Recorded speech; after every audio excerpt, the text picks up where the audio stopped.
북미 정상회담을 위한 사전 준비에 속도가 붙었습니다. 판문점 북측 지역에서는 회담 의제, 싱가포르에서는 의전과 경호 문제를 중심으로 투트랙 협상이 진행 중인 가운데 폼페이오 장관이 만든 CIA 팀이 별도의 트랙으로 북한 당국과 협상하며 북미가 동시다발적으로 접촉하고 있습니다. 북미 간의 실무 접촉과 관련한 내용을 전문가와 이야기 나눠보겠습니다. 김석향 이화여대 북한학과 교수, 민정훈 국립외교원 교수 나오셨습니다. 어서 오십시오. 네, 오셨습니까? 김 교수님, 조심스럽게 이야기를 해보자면 접점을 지금 조금씩 실무진에서 찾아가는 듯한 분위기가 있다. 지금 이런 뉘앙스가 좀 보이는 것 같아요. 아마 아까 이 판문점 팀도 그렇고 지금 싱가포르에 간 실무 의전 팀도 그렇고 깰 수는 없다. 하는 거는 알고 있을 겁니다. 아마 그런 지시를 받고 왔을 것이고, 그러니까 그 안에서 깨지 않는다 하는 범위 내에서 자신들의 판단과 또 뭐 그런 여러 가지 전략을 통해서 가능한 한 유리한 쪽으로 자기들한테 유리한 쪽으로 끌고 가려고 하겠으나 깰 수 없다는 게 확실하면 분위기가 썩 나쁘지는 않을 겁니다. 왜냐하면 어쨌든 협상은 할 거거든요. 그러니까 6월 12일 싱가포르에 이 두 분의 정상을 모셔다 놔야 되거든요. 그러려면 그 전에 확 차고 나간다거나 그런 식으로 하면 우리 안 해. 이거는 지금 못하는 분위기니까 최소한의 그 바람직한 방향, 그러니까 이게 좋은 방향 혹은 만남에 도움이 되는 방향으로 우리가 어떻게든 이끌어가 보겠다 하는 그런 의지가 분명하면 지금 상태에서는 분위기가 썩 나쁘지는 않을 것이고. 플러스 방향으로. 그렇죠. 그리고 최종적으로 이게 그레이 에리어가 쭉 남을 겁니다. 그러니까 도저히 협상이 이렇게 좁혀지지 않는 부분은 남을 텐데 그건 어차피 뭐 정상회담에서 두 분의 정상이 담판을 할 내용이니까, 그러니까 우리가 할 수 있는 범위 내에서 여기까지는 밀어붙여 봤는데 그 이상의 최종적인 거는 그 마지막 협상장에서 그 정상회담에서 판단을 하십시오. 그렇게 할 수밖에 없는 거니까 지금은 일단 분위기가 그렇게 나쁘지는 않을 거라는 생각은 듭니다. 알겠습니다. 네, 어제 하루 쉰 것도 숨고르기라고 좀 보시는 것 같고, 어떻게 역시 분위기 보고 계십니까? 분위기는 괜찮지 않을까 생각합니다. 김 교수님 말씀하신 것처럼 큰 틀에서 이제 북한과 미국이 한 번씩 이렇게 펀치를 세게 주고받았기 때문에 판을 깨진 않을 것이다. 그리고 미국 측에서도 한번 트럼프 대통령이 뭐 협상의 기술을 이용해서 한번 판을 크게 흔들었기 때문에 판을 또다시 흔드는 것은 더 이상 이렇게 설득력을 갖지 못할 것이다. 이러한 북미 간의 어떤 그 학습도 돼 있었고, 그다음에 어떤 그 함의도 줬기 때문에 그 어떤 큰 틀에서 합의가 되어 있다고 보고, 이제 실무 협상에서는 비핵화 로드맵에 대해서 또 얘기를 할 것 같습니다. 그리고 또한 이제 그 실무 협상에서 과연 북미 정상회담에서 합의문을 어떻게 구성할 것인가, 그 내용은 무엇이 될 것인가에 대해서 큰 틀에서 논의를 하고 있다고 생각을 하고 있습니다. 그래서 이제 북한이 완전한 비핵화에 합의를 할 것이다. 그래서 좀 명문화를 하고, 그러면 그 완료하는 시점은 어느 정도가 될 것이냐. 그리고 그 중간에 그 축약된 단계별로 어떠한 조치와 보상을 줄 수 있을 것이냐. 그 큰 틀에서 얘기가 될 거고, 그렇지만 강론에 들어가면 교수님 말씀하신 것처럼 끝까지 이견이 있을 거라고 생각을 하고 있습니다. 주고 하나라도 더 얻기 위해서 북미 간에 어떤 줄다리가 될 거기 때문에 판을 깨지 않는 안에서 어떤 강론에 들어가서는 양측이 끝까지 그 어떤 그 강론에서는 그 협의를 할 거고, 말씀하신 것처럼 결론적으로 최종 결정은 이제 그 양국 정상이 이제 합의하는 것으로 이렇게 결정이 되지 않을까 이렇게 전망을 하고 있습니다. 알겠습니다. 폼페이오 국무장관이 CVID라는 이야기 말고 CVIG라는 이야기가 있습니다. 개런티. 그러니까 북한 입장에서 아주 좋은 이야기일 수도 있는 것 같은데 여러 가지 해석을 할 수는 있겠지만 그 개런티, 그러니까 보장해주는 안전 보장 이 부분. 하지만 북한과 미국이 생각하는 건 지금 전혀 다르지 않나요? 체제 보장이라는 부분에 대해서. 그러니까 그게 이제 서로, 그러니까 이 CVIG가 뭔지 저도 이렇게 다시 한번 찾아보고 도대체 뭐라고 한 거야? 그걸 봤는데, 이 개런티라는 게 제가 생각하기에 제가 가진 의문은 뭐냐면 미국이 북한의 체제 보장을 한다. 어떻게? 하는 의문이 드는 거예요. 그러니까 미국이 북한의 체제를 의도적으로 흔들지는 않겠다. 그거는 할 수 있을 것 같아요. 약속하고 약속을 지키면 되니까. 그런데 미국이 북한의 체제 보장을 하겠다.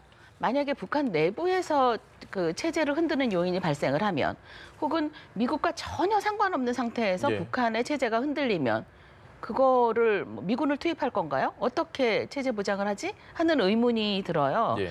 그러니까 이거는 이제 미국의 입장이고 북한의 입장에서는 어떻게든 그 개런티라는 단어 속에 자신들이 원하는 그러니까 체제를 흔들지 말 뿐만 아니라 예.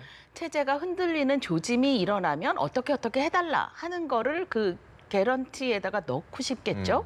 그러니까 그 부분을 지금 협상하는 자리에서 논의하고 있을 거라는 생각이 듭니다. 왜냐하면 이게 디누크라는 거, 그 예. CVID, 디누크에 대해서도 지금 그 양쪽의 입장이 디누크는 하겠다. 그런데 방법의 어떻게? 문제. 예. 에 대해서 지금 논의를 하고 있는 거거든요. 그래서 CVIG, 우리도 체제 보장을 하겠다. 어떻게? 이걸 가지고 지금 논의를 하니까 예. 또 아주 치밀한 논리 싸움으로 그리고 혹시라도 그 단어 하나나 토시 하나에 숨은 악마를 찾기 위해서 양쪽에서 머리 싸움을 하고 있겠죠. 알겠습니다. 하나만 더 좀 말씀드리면 좋은 말씀 해주셨는데 이제 그 북한 측이 원하는 체제 안전 보장이 무엇이냐 생각한다면 그 북한이 북한이 원하는 것은 북한이 핵을 개발한 북한 측이 말하는 주장을 찾아보면 저희가 예. 생각이 가능한데 물론 그건 형식적인 면입니다. 실질적으로는 과연 미국이 얼마만큼 교수님 말씀하신 것처럼 얼마만큼 북한에 대해 체제 안전 보장을 해줄 것이냐 예. 이것은 어느 누구도 보장할 수가 없는 부분이거든요. 저 변하는 국제 정치 상황에 따라서 국가 간의 관계는 수시로 변할 수 있기 때문에 예. 실질적인 측면에서 어렵지만 그래도 형식적으로 본다면 북한이 핵을 개발할 수밖에 없었던 자신들의 논리를 보면 이제 한국과 미국에 비해서 경제력 차이, 국력의 차이로 인해서 이제 북한이 미국은 고사하고 한국과도 어떤 엄청난 국력의 차이로 인해 가지고 예. 한국과의 경쟁에서 이제 살아남을 수 없다라는 판단이 들었고 그래서 비대칭 전력으로서 핵을 개발하는 것만이 자신들의 체제를 보장할 수 있다 이런 논리를 주장해왔기 때문에 예. 이제 그 자신들의 체제를 보장할 수 있는 유일한 남은 하나의 수단이 핵을 폐기한다면 예. 그와 상응하는 즉 한국이나 미국이 북한 체제를 침략하지 않고 붕괴하지 않고 이제 잘 살아갈 수 있도록 보장을 해줘야 된다 이런 부분이거든요. 예. 그래서 나오고 있는 것이 종전선언부터 시작해서 평화협정, 상호 불가침 조약 그리고 마지막에 북미 수교 이렇게 가는 부분이거든요. 근데 그 부분까지 가는 데 있어서 이게 크게 큰 틀에서 본다면 굉장히 명백한 것 같지만 이 하나하나가 그렇게 결코 쉬운 게 아닙니다. 예. 그리고 미국과 북한 측의 입장이 비핵화와 평화안전 그 체제 보장에 대해서 입장이 다르기 때문에 상호 신뢰가 없는 상태에서 과연 어느 선에서 합의를 할 것인가 이것이 이제 북미 정상회담 그 합작까지 들어갈까까지도 논의가 될 것이고 그 이후에도 계속 논의가 되고 예. 이제 합의 그 이행 과정에서도 이견이 나올 수 있지 않을까 이렇게 생각을 하고 있습니다. 알겠습니다. 말씀하신 대로 체제 보장과 비핵화 이게 어쨌든 계속해서 같이 가는 것 같은데 지금 보면은 미국에서 일단 핵 탄두부터 국외로 반출을 네. 해라 이걸 요구를 했다고 네. 하거든요. 네. 과연 좀 북한이 받아들일 수 있을까요? 모르겠습니다. 그것 때문에 아마 지금 그 머리 싸움을 하고 있을 텐데, 그러니까 양쪽 다 이 협상장에 들어간 사람들이 둘 다 만만치 않은 사람이에요. 그러니까 이게 20년 전에 그러니까 북미 회담과 상황이 달라졌습니다. 예. 그게 무슨 얘기냐면 20년 전 북미 회담 현장에 나간 미국 측 관리들은 사실 북한을 몰랐어요. 그리고 그 북한이 말하는 내용이 이게 블러핑인지, 그러니까 이게 단순히 과장을 한 건지, 아니면 이게 실제로 하는 건지, 저게 정말 약속을 하는 건지, 우리가 속고 있는 건지에 대한 경험도 없고. 파악이 안 됐군요. 네. 그리고 또 사실 북한 쪽도 그 당시에 미국을 알았다고 할 수 없습니다. 그러니까 그러니까 북한 쪽 관리들이 예. 훨씬 더 많이 공부를 하긴 했습니다. 미국에 대해서. 그럼에도 불구하고 아주 지극히 북한적 사고방식으로 미국의 행동을 판단하면서 그러니까 우리 같은 사람들이 보기에 왜 저렇게 행동을 하지? 그러니까 저것만 안 했어도, 저 말만 안 했어도, 저 행동만 안 했어도 잘 갈 수 있었던 회담을 제가 보기엔 별 가치 없는 말 한마디로 확 깨는 경우들이 있었어요. 제가 보기엔 그게 판단 잘못이라는 생각이 들거든요.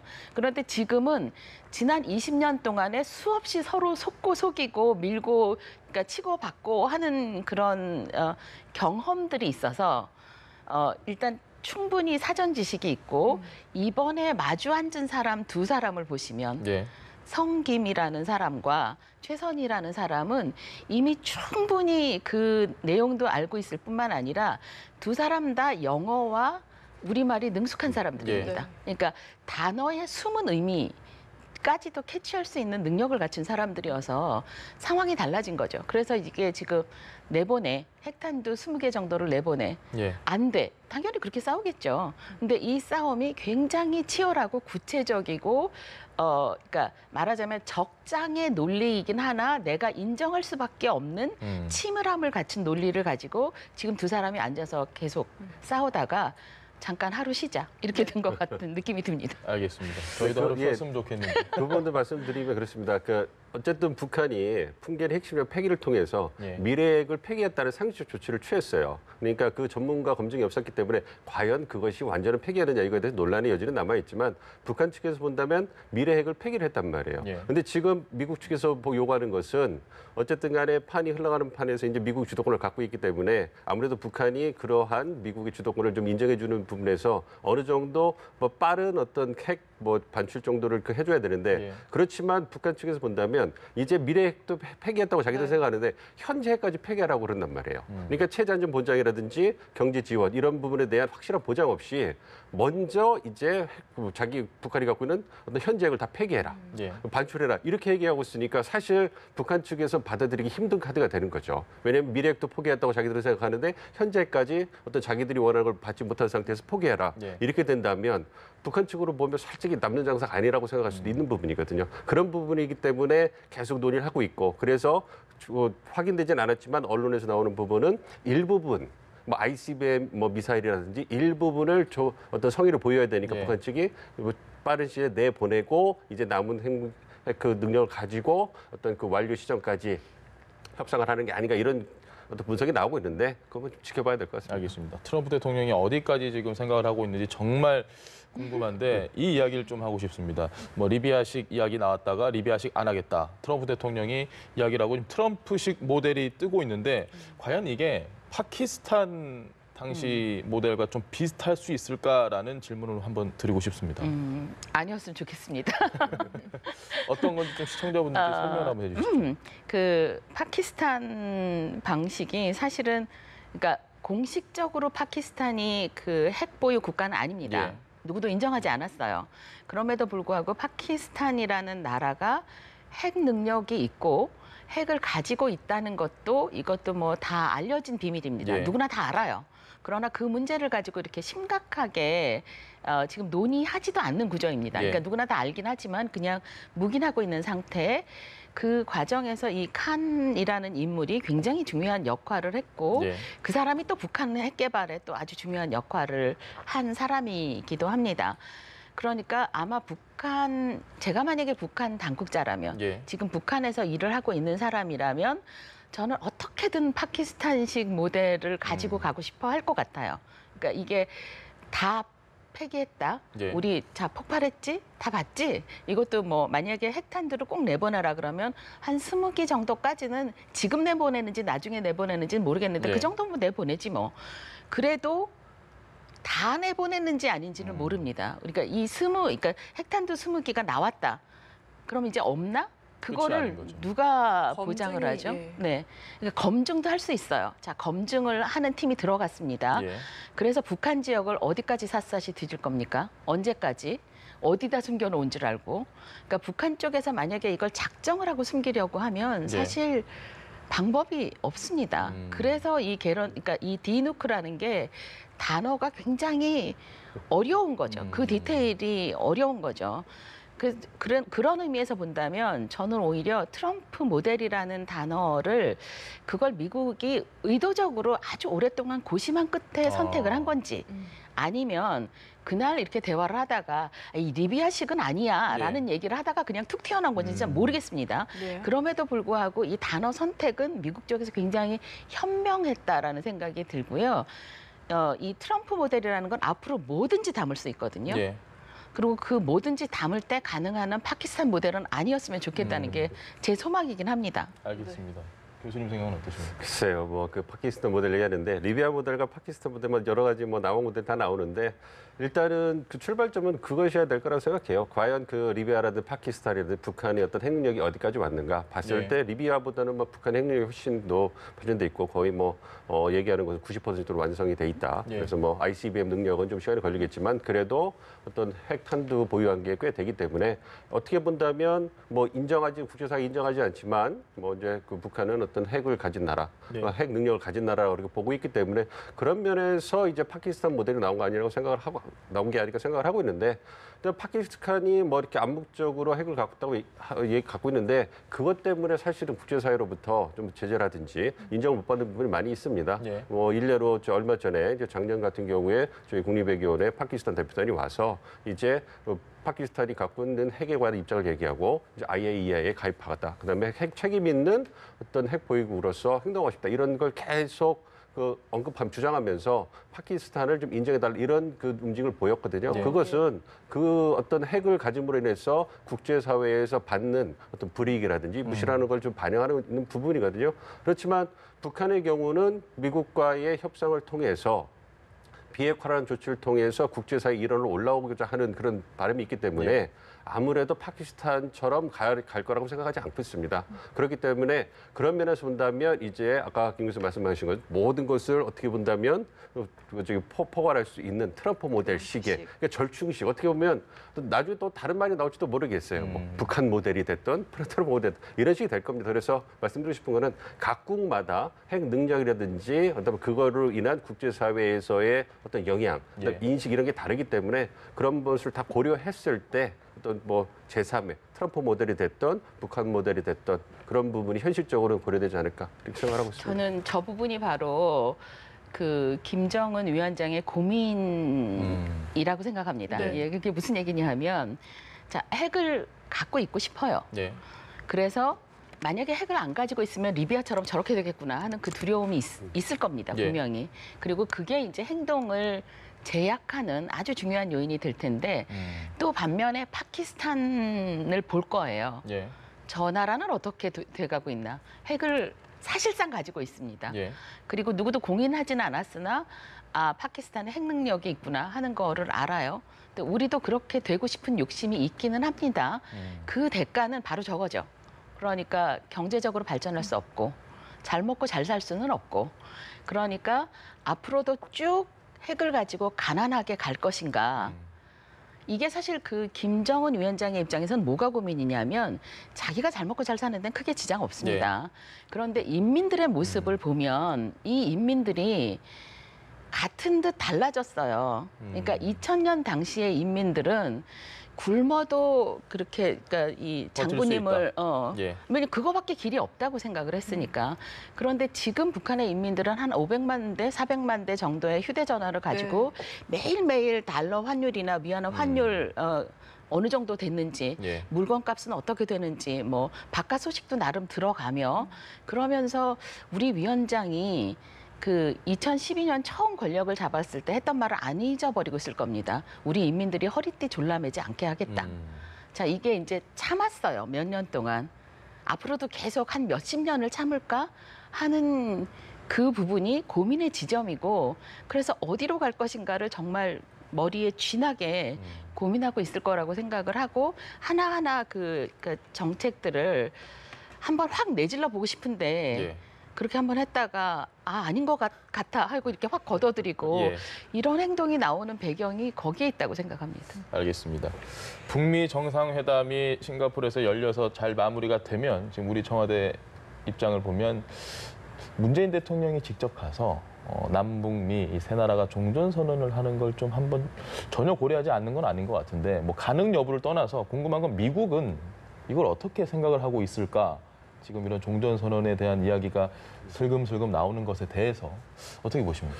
글쎄요, 저는 그러니까 가능성이 반반이라고 보고 있습니다. 저는 예. 그러니까 한국에서 어떤 그 일을 하고 있기 때문에 저희 입장에서는 종전선언이 빨리 되면 어쨌든 간에 어떤 그 한반도 어떤 그 안전 그 안보 상황에 있어서 어떤 그 청와대에서 얘기하는 것처럼 어떤 안전판이라든지 예. 밑바탕을 깔 수 있기 때문에 빨리 됐으면 좋겠는데 미국 측에서 생각을 해본다면 또 양자 정상회담을 통해서 미국 측이 국제사회에 대해서 보여줄 수 있는 메시지가 굉장히 중요한데 그러한 부분이 이제 마지막으로 이벤트가 연달아 이루어지면서 이제 남북미가 들어와서 다자회담이 되어버리면 예. 그러한 어떤 성과가 트럼프 대통령한테 온전히 가야 되는데 그 부분이 이제 나눠질 거란 말이에요. 예. 근데 그 부분에 대해서는 트럼프 대통령이 과연 받아들일 수 있을까? 그리고 미국 측 입장에서도 그러한 부분을 한국과 기꺼이 나눌 준비가 되어 있는가 이런 부분을 생각한다면 예. 사실은 좀 그렇게 좀 반반이라고 보고 있습니다. 그렇지만 또한 그 한미 정상회담에서 이번 한미 정상회담에서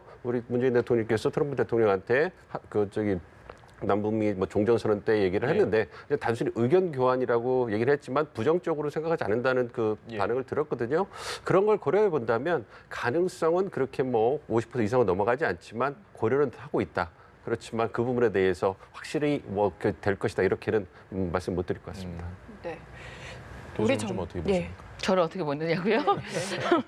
저는 그 종전이라는 게 예. 전쟁을 끝내는 거잖아요. 이게 그 50년에 시작한 6.25 전쟁을 끝낸다는 데 의미를 둔다면 오케이. 그런데 전쟁이라는 게 선언으로 끝나나 하는 게 계속 의문이 있습니다. 그래서 종전선언의 의미를 두는 이유가 뭘까 하는 데 대해서 다소 그러니까 이게 해소되지 않은 의문으로 저한테는 남아 있어요. 그래서 만약에 6.25 전쟁을 끝낸다는 것에 의미를 두기 위해서 종전선언을 한다면 그걸로 그냥 끝냈는데 사실은 6.25 전쟁을 끝낸다는데 우리가 그렇게까지 의미를 둬야 되는 상황인가요, 지금? 그러니까 저는 이게 종전선언이라는 게 잘 모르겠는데 그 지금까지 나오는 내용들이나 청와대 발언들을 보면 앞으로 전쟁을 하지 않겠다는데 의미를 두는 것처럼 들렸어요. 예. 과거에 몇십 년 전에 6.25 전쟁을 끝낸다. 그게 정전이니 이제 종전을 하겠다. 이거보다는 이 종전선언을 통해서 우리 땅에서 다시는 전쟁이 일어나지 않게 하겠다라는 의미를 담고 있는 것 같은데 전쟁이 선언으로 끝내지나요? 그게 계속 의문입니다. 의문이 해소가 안 돼서 저 종전선언에 왜 저렇게 의미를 두지? 하는 게 저의 의문이긴 합니다. 네. 저 생각할 때는 그런 부분이 있어요. 왜냐하면 말씀하신 분을 충분히 공감을 하고요. 이제 종전선언만으로 얼마나 많은 의미를 가질 것이냐 이런 부분에 대해서는 전문가들 사이에서도 많은 의견이 있기 때문에 그 부분을 충분히 고려하지만 우리 정부가 그 종전선언에 대해서 의미를 두고 최대한 빨리 추진을 하는 이유는 이번에 그 남북 정상회담에서 나온 것처럼 김정은 위원장이 가장 걱정하는 부분은 체제안전 보장 그리고 그 부분에 대한 미국의 어떤 신뢰가 부족하단 말이에요. 그렇기 때문에 우리 정부 입장에서는 어떤 북미 관계를 촉진시키는 어떤 그런 입장에서는 북미 상호 간에 특히 북한에게 어떤 미국 측이 어떤 북한의 체제 안전 보장과 관련해서 어떤 구체적인 조치가 나와야 된다. 그걸 위해서 이제 미국만 아니지만 한국과 미국이 같이 협력을 해서 북한에게 어떤 체제 안전 보장의 첫 걸음이라고 할 수 있는 종전선언을 나감으로써 그 김정은 위원장에게 다소나마 어떤 위안을 줄 수 있고 어떤 신뢰의 어떤 계기를 만들어 줘야 된다. 이러한 어떤 의견이 작용한 게 아닌가 생각을 하고 있습니다. 그렇기 때문에 종전선언이 이제 그 자체만으로서 정치적 어떤 상식성도 있지만 큰 틀에서 봤을 때 북한에 대한 체제 안전 보장의 조치에서 종전선언이 그 체제 안전 보장을 위한 첫걸음이다. 그러한 의미에서 이러한 첫걸음을 빨리 띄어야지만 북한 측에게 체제 안전 보장에 대한 가시적인 효과를 줄 수 있을 것이다. 이러한 인식이 작용한 게 아닌가 보고 있습니다. 그래서 큰 틀에서 보시면 그런 의미에서 종전선언에 어떤 의미가 있지 않나 이렇게 좀 생각하고 있습니다. 알겠습니다. 그래서 우리 정부가 그리고 있는 지금 맵을 보면은 남북미가 종전선언을 하면 그 후에 남북미중이 평화협정을 체결하자 이런 식의 그림을 그리고 있는 것 같은데 또 궁금한 점이 평화협정 전에 종전선언에는 중국이 언젠가부터 지금 빠지면서 이야기가 되고 있거든요. 이 부분은 좀 저희가 어떻게 해석을 할 수 있을까요? 중국을 꼭 끼워 넣어야 될까요? 예. 이것도 저의 의문이긴 합니다.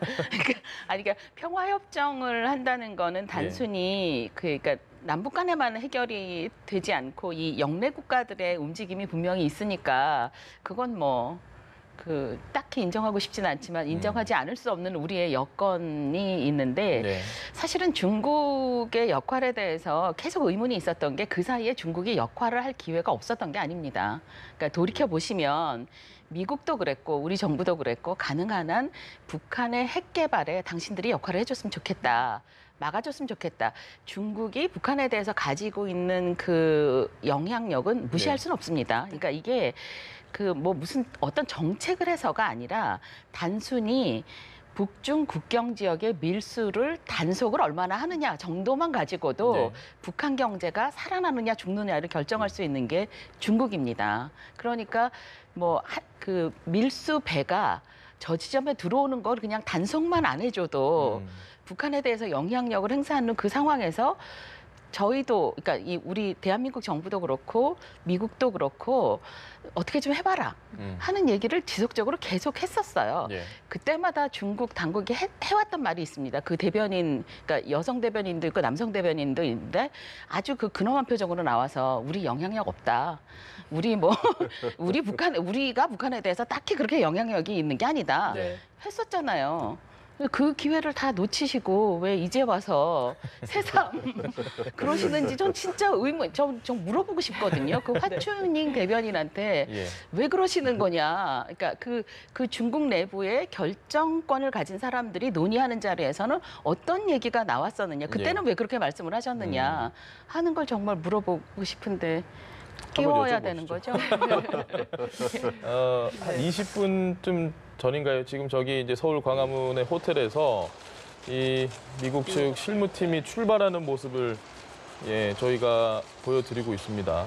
네, 이제 통일대교를 지나서요. 판문점 북측 통일각에 가서 이제 오늘 다시 실무 회담을 진행할 것으로 보입니다. 더 많은 취재진들이 보이실 겁니다. 이 정도로 지금 실무팀이 출발하는 모습까지도 저희가 이렇게 관심이 많습니다. 북미 회담이 좀 잘 됐으면 트럼프 대통령과 김정은 위원장의 변수가 최소화돼서 좀 잘 협상장에서 이야기가 됐으면 하는 바람입니다. 일단 뭐 오늘은 저희가 시간 관계상 이야기를 여기까지 해봐야 될 것 같습니다. 지금까지 김석향 이화여대 북한학과 교수 그리고 민정훈 국립외교연구소 두 분 말씀 해주셨습니다. 오늘 고맙습니다. 네, 잘 들었습니다. 감사합니다.